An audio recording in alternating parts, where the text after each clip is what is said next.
Metaphysics is kind of seductive for the ego because it kind of presents us a shortcuts to attain the goals of the ego, which can be summarized to some degree as love, money, and health. Now these goals, love, money, and health, they are not only desires, to some degree they are needs. You need some money, otherwise you're in a lot of troubles. But you don't need to become a billionaire or a millionaire, no. So that's the difference between a desire and a need. But obviously, to some degree, these lesser goals are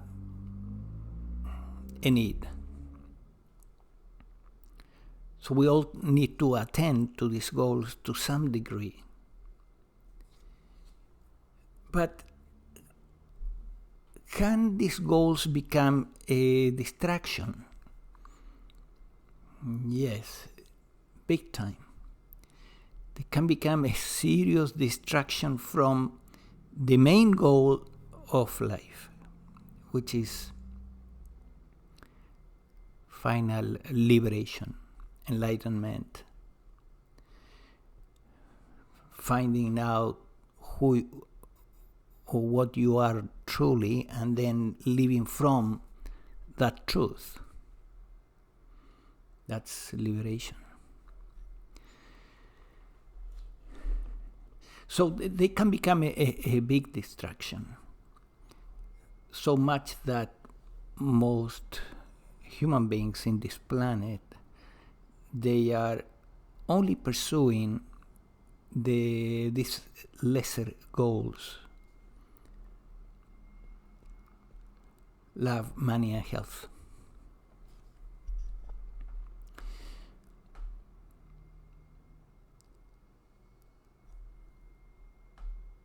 But in metaphysics, there are many levels, and the highest metaphysics, the highest level of metaphysics, provides us with an option that it's really, really interesting, because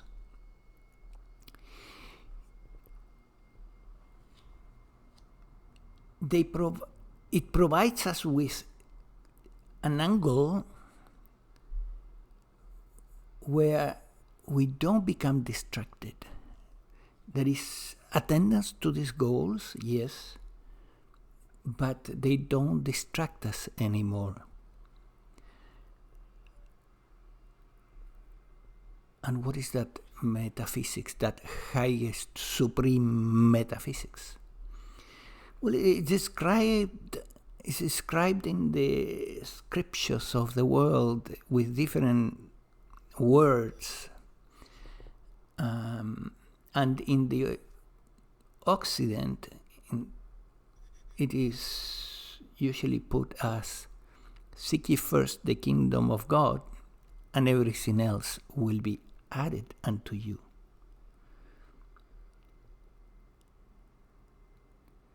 That summarizes the supreme metaphysics. Well, this seems pretty simple, but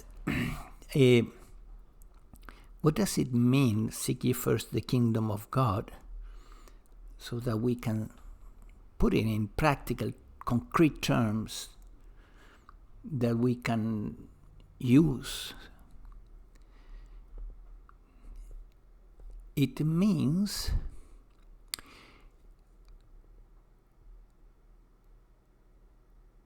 from the Advaita perspective to rest as awareness, or to see everything as empty,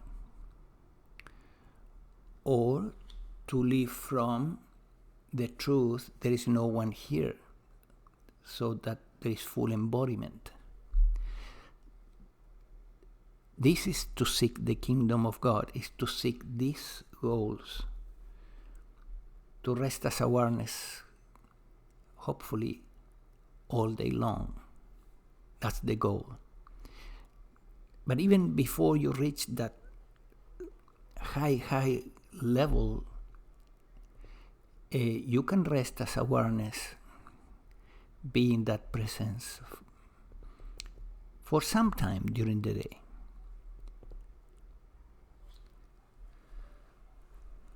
So from the Advaita perspective, the same highest metaphysical law would be rest as awareness, and everything else will be added unto you. How true is this? Is it true, or is just, well, you need to do this, practice it, and see it for yourself. Because I can tell you, yes, it's true. But it will not really create any change in your life unless you experience it. So how you experience it? You begin to rest as awareness and notice that when you are in that resting, good things come to you effortlessly or with a minimum effort. Let me give you an example. Let's say you have to fly, which is usually uncomfortable. But that day, you wake up in the morning and you tell yourself, okay, I will rest as awareness throughout the whole trip, so that everything flows, so that I don't find difficulties. So you begin to do this, and you arrive to the airport and you feel pretty good. People are nice to you, everything flows, no problems. You sit down in your seat, and your seat on the right and left, both are empty. The airplane is full, but somebody forgot to sell those seats. So now you have 3 seats to travel very comfortably to your destination. Then you change airplanes, keep going, sit down on the next airplane. The airplane is full, but your seat on the right is empty and your seat on the left is also empty again. And you keep traveling very comfortably as if you were in first class, but you paid a tourist ticket. When these things begin to happen to you, you realize yourself that, yes, this is the highest law of attraction. You seek the kingdom of God, rest as awareness first, and then everything else, even little things, come to you. Doesn't mean that you will do nothing. You may have to do some things, but it will really open doors and make things easier.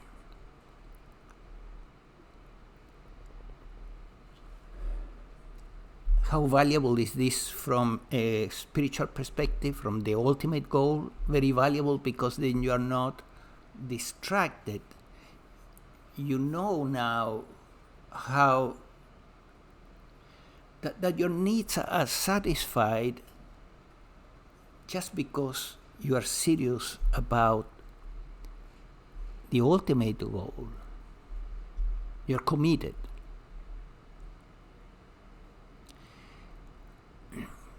No struggle is commitment, dedication, intelligent dedication, intelligent doing, no struggle, no effort. That's, see, effort can be very stupid. You can apply brute effort to something and have bad results. So discard the word effort in spirituality. It is about seriousness, commitment, devotion, love for the goal, devoting time intelligently in a balanced way to your practices, which in Advaita they are very simple. You don't have to sit cross-legged for 4 hours every day. That's not the case. You can go for a walk and rest as awareness and enjoy the walk.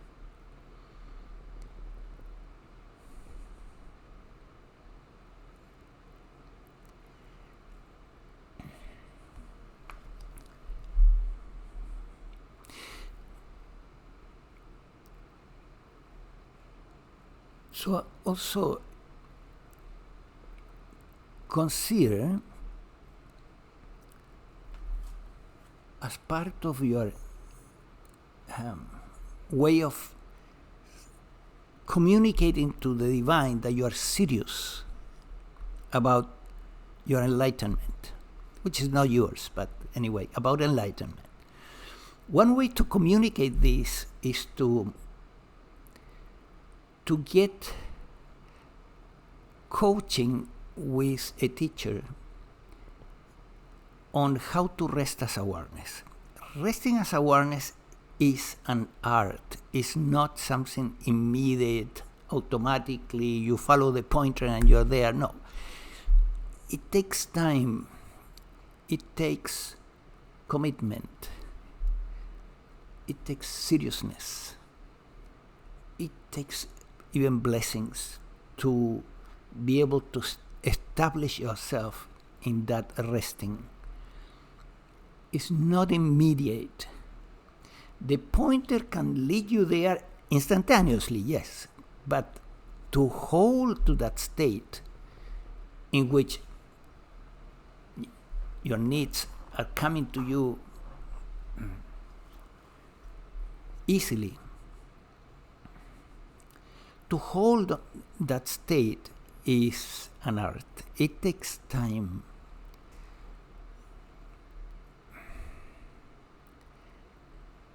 So like every skill, you need to learn it, same as if you were to become a professional golfer, right? Or any skill in life requires commitment. So resting as awareness is the same.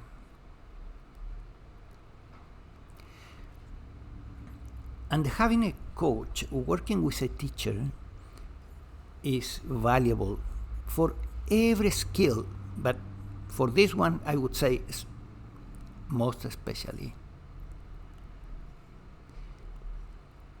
And in that coaching, you need to think that you will have to deal with the distractions, that which is pulling you out of resting as awareness. What is pulling you out? Mental stuff, physical stuff, energy stuff.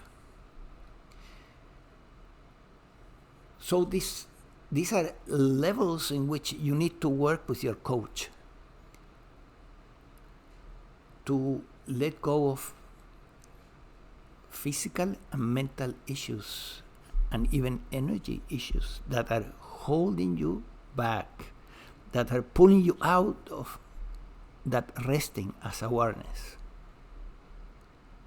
So having a coach in the development of this skill is valuable, very valuable, and communicates to the divine that you're serious. So I have been doing this work for a pretty long time, and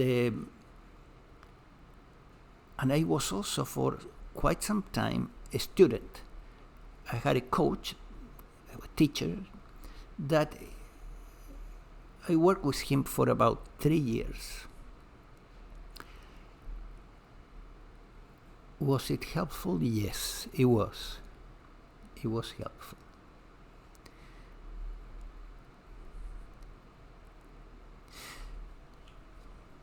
So you want to contact me, I leave you below my email.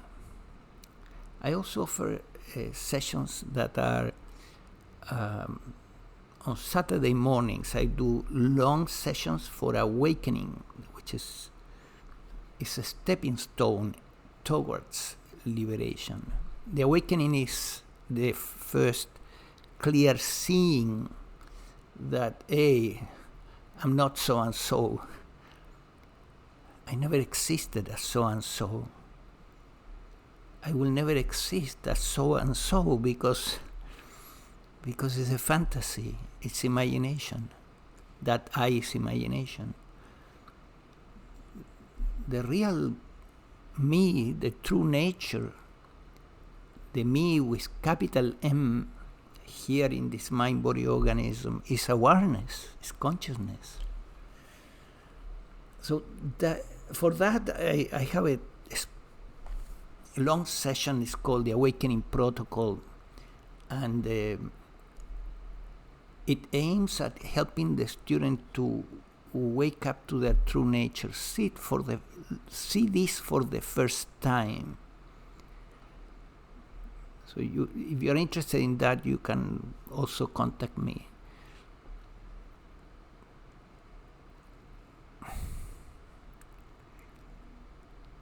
The path is simple. The Advaita path is simple. It's 2 horses pulling the chariot of liberation, towards liberation. And what are these 2 horses? One is practicing the presence, rest as awareness, as much as possible. The other horse is letting go of the obstacles, mental stuff, physical stuff.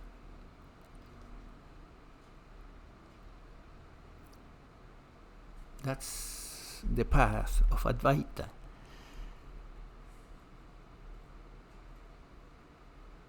Quite honestly, there is no shortcut.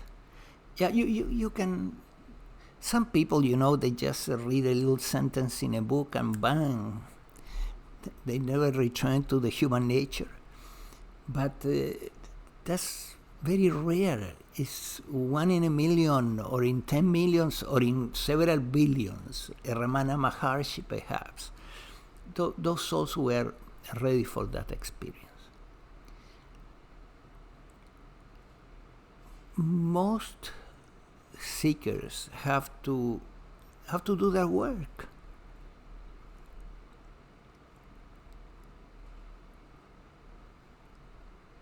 And it's not a problem. It can be enjoyable work. You can enjoy it. Enjoy the process. So that life becomes easier and easier.